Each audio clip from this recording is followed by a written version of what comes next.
शनि देवा को प्रणाम, शनि राजा को प्रणाम। कामयाब व्यक्ति खुश रहे या न रहे, कामयाब व्यक्ति खुश रहे या न रहे, खुश रहने वाला व्यक्ति कामयाब जरूर होता है। एस्ट्रोलॉजर, वास्तु विशेषज्ञ, मोटिवेशनल स्पीकर डॉक्टर विभाश्री दीदी जी का संक्षिप्त परिचय। पूरा नाम विभाश्री कौशल, जन्म 26 जून 1965, झांसी उत्तर प्रदेश। शिक्षा post graduation, bachelor of journalism, Ayurvedic एवं नेचुरोपैथी चिकित्सा, वास्तु ज्योतिष संबंधी कोर्स।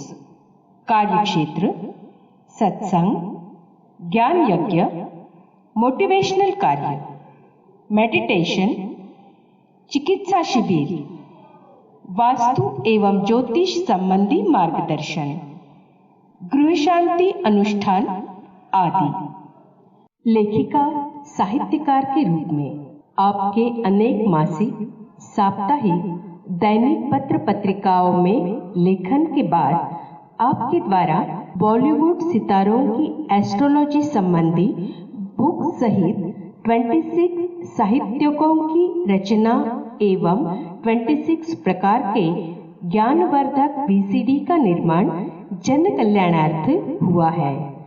मोटिवेशनल स्पीकर के रूप में आपने युवा विद्यार्थियों के भविष्य निर्माण हेतु प्रेरणादायी मोटिवेशनल कार्यक्रम किए हैं।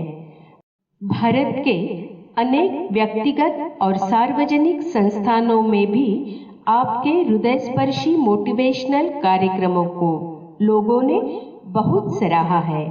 जर्नलिस्ट की हैसियत से पत्रकारिता का भी कार्य संभाला है। आपको दूरदर्शन के अलावा साधना, संस्कार, सत्संग, सोहम, श्रद्धा, शुभ, आस्था, आध्यात्म जैसे आध्यात्मिक टीवी चैनलों में अपने प्रेरणादायी सत्संगों के लिए अपार लोकप्रियता हासिल हुई है। 1997 में आपकी स्वप्न दर्शन के आधार पर स्थापित श्री शनि तीर्थ क्षेत्र बिरजापुर, जिला दुर्ग, छत्तीसगढ़ की संस्थापिका है। सन 2000 में स्थापित श्री शनि मंदिर एंड टू सिडको शनि आश्रम चिकलठाना, औरंगाबाद, महाराष्ट्र की संस्थापिका एवं चेयरमैन है। शनि संबंधी अंधविश्वास, गलत मान्यताओं के विवादों को अपने ज्ञान प्रकाश से दूर करने के कारण आपको बुद्धिजीवी ज्योतिष समाज ने सर्वश्रेष्ठ महिला ज्योतिषाचार्य की एवं भक्तों ने शनि साधिका की उपाधि से विभूषित किया है और मुंबई के बॉलीवुड क्षेत्र ने भी शनि एक्सपर्ट दीदी जी के नाम से गौरवान्वित किया है। विदेशों में Nepal, Sri Lanka, Malaysia, Thailand, Singapore, Dubai, France, Austria, Switzerland, Italy, America जैसे अनेक देशों में भारतीय संस्कृति एवं धर्म के ज्ञान का प्रचार करने वाली आप भारत की अकेली महिला है। आपको अनेक सम्मान पत्र, गोल्ड मेडल, शील्ड के अलावा ज्योतिष क्षेत्र का सबसे लोकप्रिय प्रसिद्ध सम्मान मैन ऑफ द ईयर का अवार्ड 3 बार प्राप्त हुआ है और 14 अप्रैल 2011 को मुंबई के विशाल षणमुखानंद हॉल में आपको भारत रत्न अंबेडकर अवार्ड से भी सम्मानित किया गया है। शनि देवा को प्रणाम, शनि राजा को प्रणाम। शनि देवा को प्रणाम, शनि राजा को प्रणाम। शनि देवा को प्रणाम, शनि राजा को प्रणाम।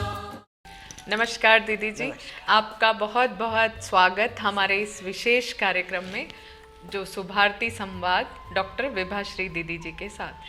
तो दीदी जी, आपने हमें वेदों के बारे में बहुत विस्तृत जानकारी दी, तो आप हमें 4-5 मोटे मोटे ऐसे लाभ बताइए जो इन ग्रंथों को पढ़ने से हमें होते हैं, जिससे कि हमारे दर्शक भी इनका लाभ उठा सकें। बहुत अच्छा प्रश्न है। वेदों के बारे में गहराई से सारे लोगों को जानकारी नहीं है। मैं आपको बताना चाहती हूँ कि जो हमारे ये 4 वेद हैं, वो चारों वेदों के अंदर अलग अलग ज्ञान का भंडार है। कोई विषय ही ऐसा नहीं है जो विषय हमारे वेदों में ना रहा हो। यदि आपको आयुर्वेद में निपुण होना है, चिकित्सा क्षेत्र में निपुण होना है, तो इसका मतलब है आपको ऋग्वेद को जानना, सीखना और पढ़ना पड़ेगा। यदि आपको ज्योतिष में निपुण होना है तो आपको अथर्ववेद को समझना पड़ेगा। आपको संगीत में महारत हासिल करनी है तो आपको सामवेद को समझना पड़ेगा।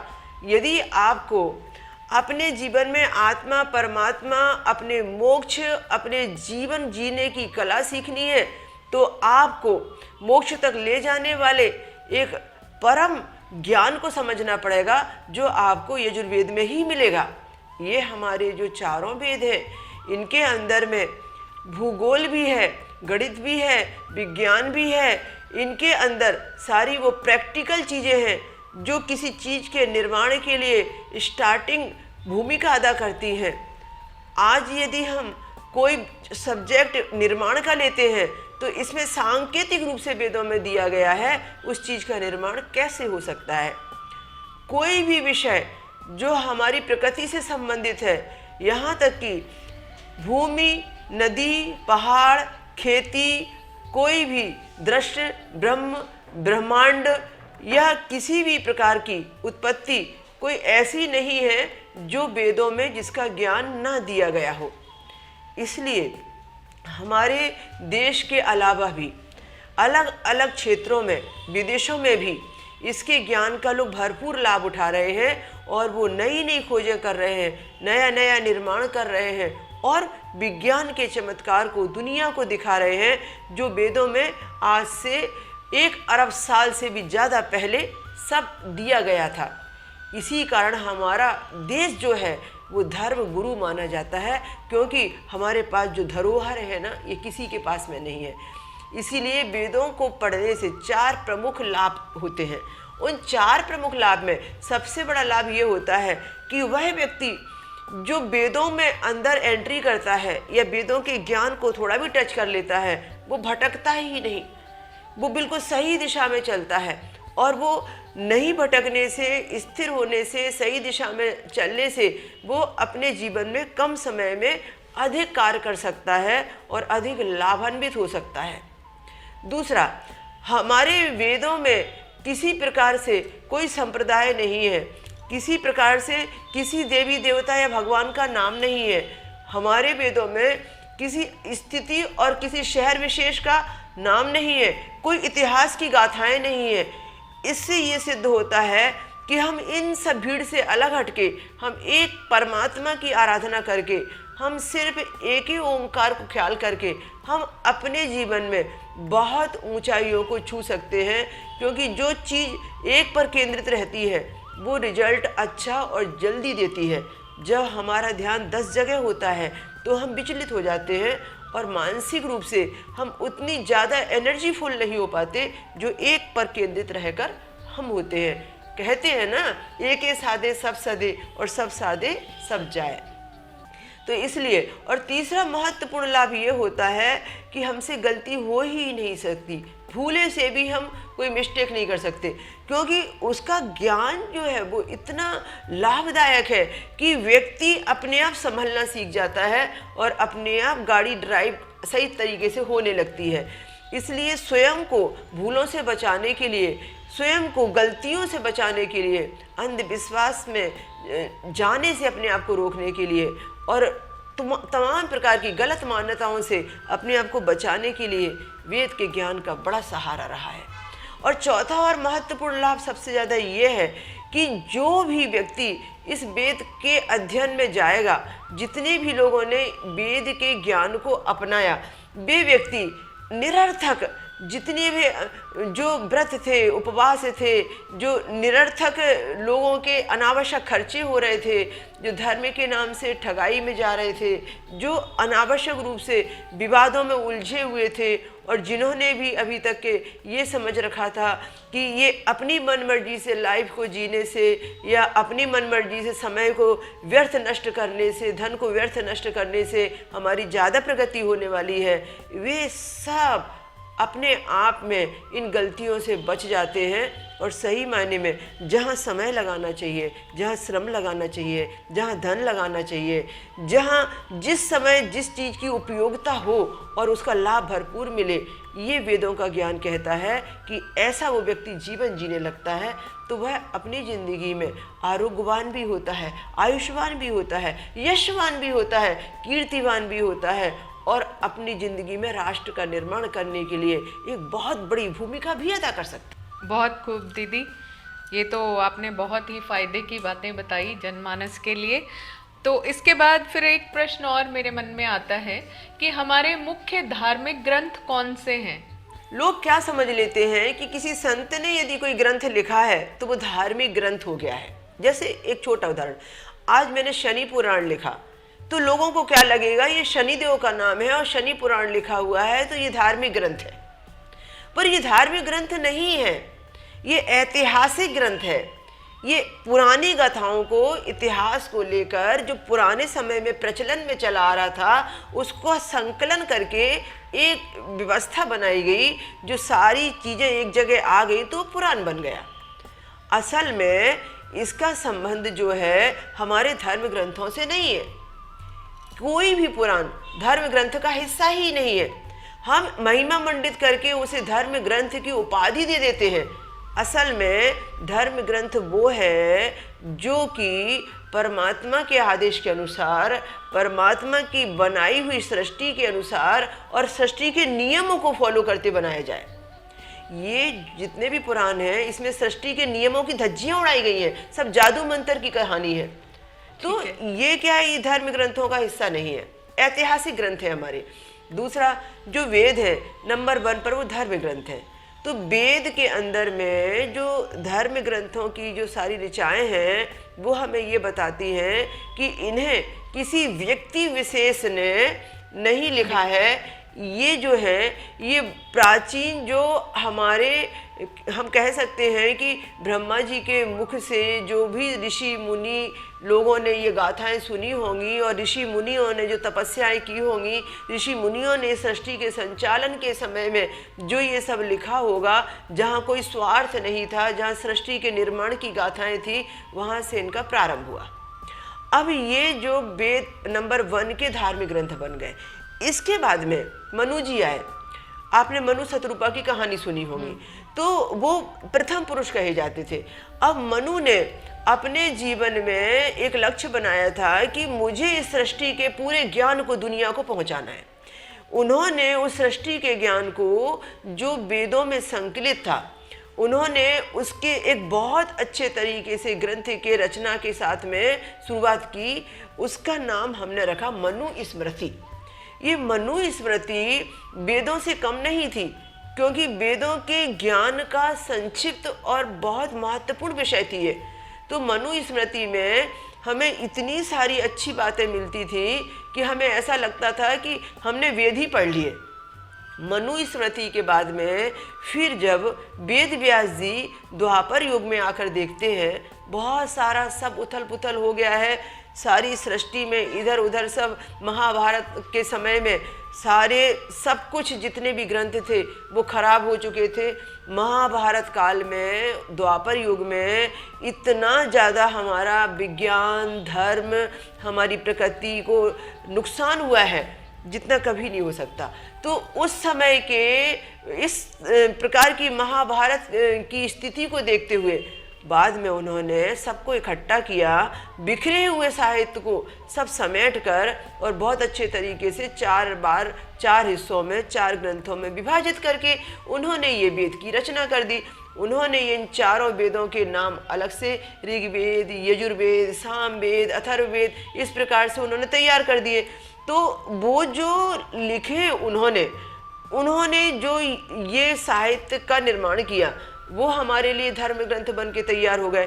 अब क्या हुआ कि जब महाभारत हुआ ना, तो महाभारत भी उन्होंने लिखा, क्योंकि अब उस महाभारत की कथा को दुनिया तक पहुंचाना है। उसके अंदर जो गलतियां हुई हैं वो दुनिया आज दोबारा ना करे। देखो, रामायण और महाभारत दोनों एक दूसरे से के पैरेलल हैं। रामायण हमारा धर्म ग्रंथ है जो वाल्मीकि जी ने लिखा, और उसके बाद में महाभारत जो है वो हमारा धर्म ग्रंथ तो है, पर धर्म ग्रंथ वो उतना ही है जितना कि वेद व्यास जी ने उस समय लिखा था जिस समय द्वापर युग था। अब द्वापर युग के जाने के बाद में जो द्वापर युग में मात्र महाभारत 10,000 स्तोत्र का था, श्लोक का था, वो बढ़ते बढ़ते बढ़ते बढ़ते बढ़ते बढ़ते आज कलयुग में हमारी पीढ़ी तक आने तक वो 1 लाख से ज़्यादा स्तोत्र हो गए उसमें। तो सोचो, ये जो और इतने सारे 90,000 बढ़ गए हैं, ये 90,000 किसने लिखे, कहाँ से आए? ये नकली कथाएं हैं। तो ये जो धार्मिक ग्रंथ अभी तक माना जाता था, जब तक 10,000 श्लोक वेद व्यास जी द्वारा रचित थे, तब तक तो धार्मिक था। अब धार्मिक के बाद में जब चटकारे लेने वाली किस्से कहानियाँ, झूठी झूठी कहानियाँ जो कहीं लिखी ही नहीं वेद व्यास जी ने, और इतने गलत सलत प्रसंग उसमें डाल दिए, वो धार्मिक ग्रंथ होते हुए भी आज के संदर्भ में हम उसे धार्मिक कह ही नहीं सकते। इसलिए विद्वानों ने आज के समय में महाभारत को भी धार्मिक ग्रंथ कहना बंद कर दिया है, क्योंकि उसमें ओरिजिनल क्वालिटी कम है और डुप्लीकेट क्वालिटी सबसे ज़्यादा आ गई है। और आज के समय में यदि हम देखें तो हम ये कह सकते हैं कि महाभारत ग्रंथ जो हमारा कभी धार्मिक ग्रंथ हुआ करता था, वो इसलिए उसकी रचना वेद व्यास जी ने की थी कि व्यक्ति अपनी भूल स्वीकार करे और महाभारत देखने और पढ़ने और सुनने के बाद में दोबारा ऐसी भूलें कभी ना करे। और रामायण की रचना इसलिए की गई थी कि व्यक्ति ऐसा जीवन जिए और ऐसा संस्कार अपने जीवन में लाए और बार बार ऐसा ही करे। महाभारत कहती है ऐसा कभी ना करना, रामायण कहती है ऐसा ही जीवन जीना और ऐसा ही जीवन बनाना। दोनों में बहुत फर्क था। तो इसलिए अब जो रामायण है वो वाल्मीकि कृत रामायण, जिसमें मात्र हमारे 6 ही अध्याय थे। युद्ध का जो आखिरी अध्याय था वहाँ पर सब कुछ खत्म हो जाता, युद्ध कांड उसका आखिरी कांड था, पर वहीं तक सीमित थी, तब तक वो धार्मिक ग्रंथ है। अब मैं कहती हूँ कि जब रामायण को और बड़ा रामायण बनाने की साजिश रची गई, 6 में से 7वां और लगा दिया, नाम तो वाल्मीकि की था। जैसे कि मैं आपको बताऊं, जो हम महाभारत ग्रंथ देख रहे हैं, नाम तो वेद व्यास जी का ही था, पर लिखा वेद व्यास जी ने एक 1/4 हिस्सा था, पर बना दिया 75% और जोड़कर हमारे जैसे बहुत सारे पोप पंडित लोगों ने, तथाकथित ब्राह्मणों ने, तथाकथित लेखकों ने, और धज्जियां उड़ा दी हमारे धर्म ग्रंथों की। ठीक इसी प्रकार से रामायण के साथ खिलवाड़ हुआ। वाल्मीकि की जो रामायण थी वो मात्र थी 6 अध्यायों की। अब उसके बाद में आते आते वो बन गई 7 अध्यायों की। वाल्मीकि की रामायण आपने 7 अध्यायों की बना दी, रामचरित की तो अभी बात ही क्या करें। तो कुल मिलाकर यह है कि हुआ ये कि लोगों को तो ये लग रहा है ना कि वाल्मीकि लिखा है, अब वाल्मीकि लिखा है तो इसका मतलब यह है कि फिर रामायण यही सच्ची है करके, तो फिर लोग उसी को यूज कर रहे हैं। तो हो ये रहा है कि धर्म ग्रंथ रामायण होते हुए भी वो जैसे जैसे जाके और बढ़ती चली जा रही है, हो सकता है आज से 20 साल बाद 7 की जगह वो 8वां अध्याय भी कोई उसमें जोड़ दे, फिर 9वां अध्याय भी जोड़ दे, जैसे हो रहा है सबके साथ में। जैसे पुराणों की रचना हो गई है चमत्कारिक ढंग से, जैसे महाभारत चमत्कारिक ढंग से ऊंट का बोझा बन गया है, ये भी ऐसा ही होने वाला है। तो इस तरीके से धार्मिक ग्रंथ होते हुए भी भविष्य में हो सकता है कि रामायण इस तरीके से और रचयिता बनाएं, लिखें कि हम इसे धर्म ग्रंथ ही ना मान पाए। पर अब जो अभी तक धर्म ग्रंथ हैं वो यही थे, और रामायण में सिर्फ वही धर्म ग्रंथ माना गया जो वाल्मीकि कृत, मान लो सिर्फ 6 अध्यायों का वो रामायण पाठ होता था। तो बहुत ही आंखें खोलने वाली बातें आपने बताई दीदी जी। अब इसमें मेरे एक और शंका का समाधान कीजिए।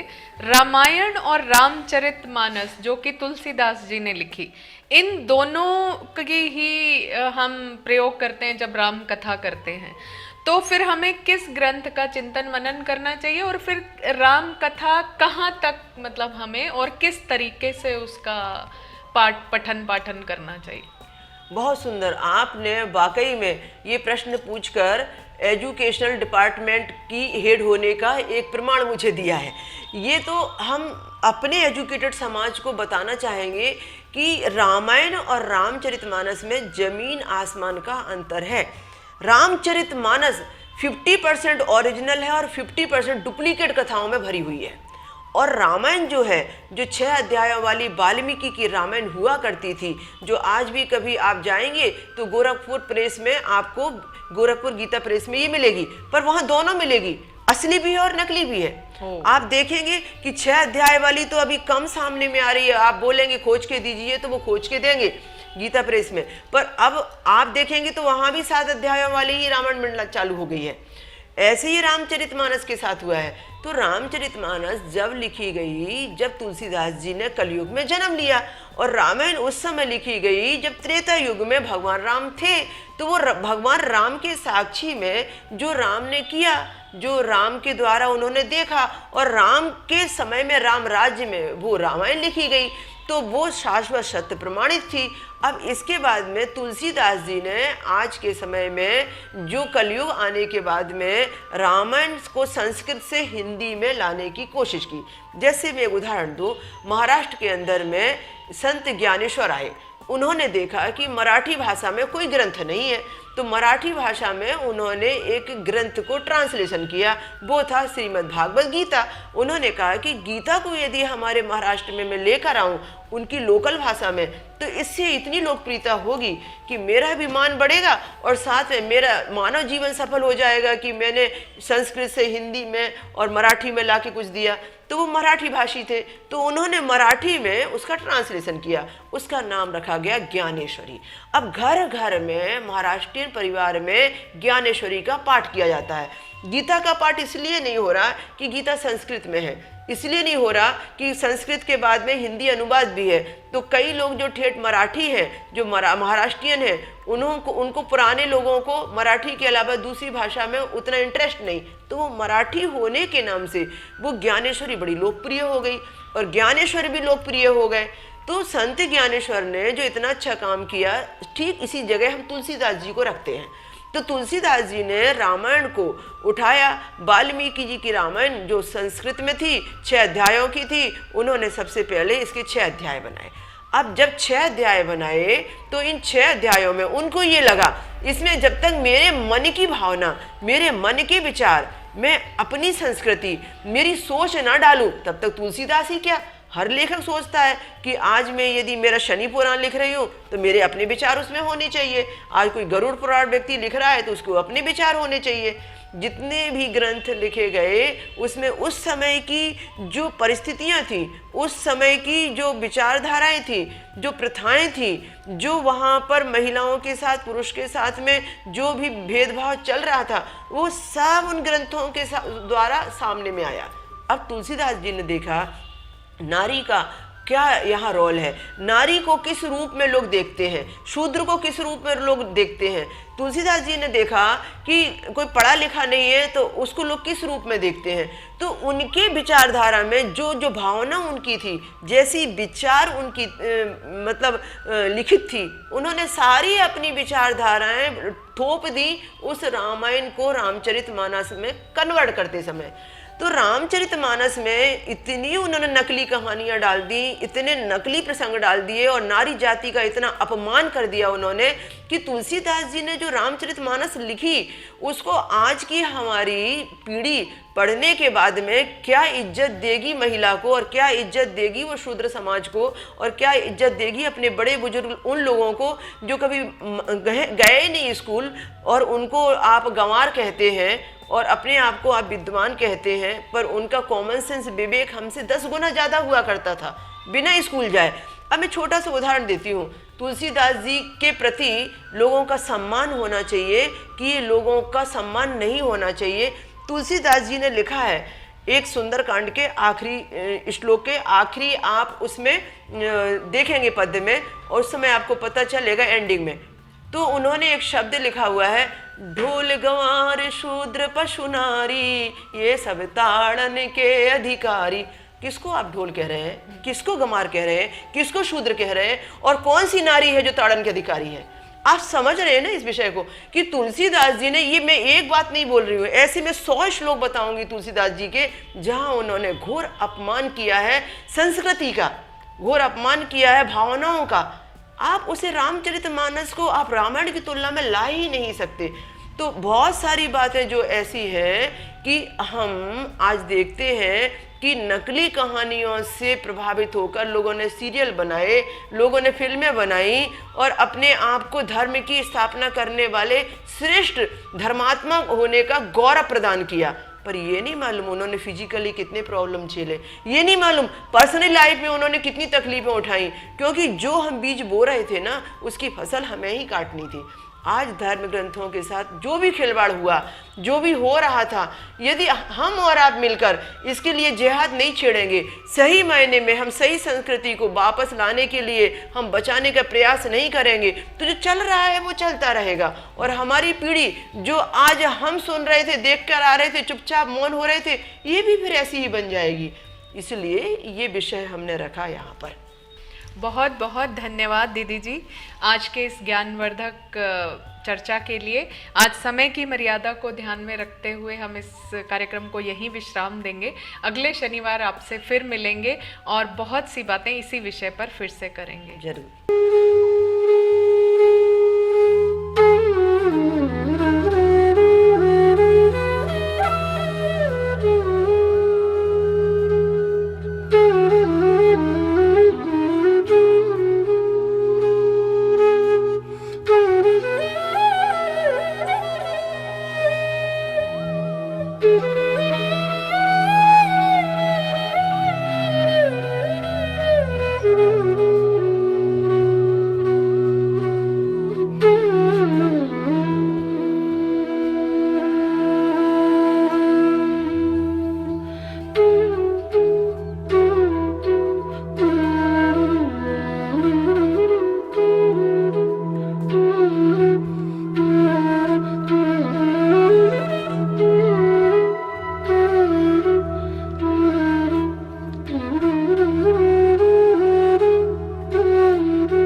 शनि देवा को प्रणाम, शनि राजा को प्रणाम।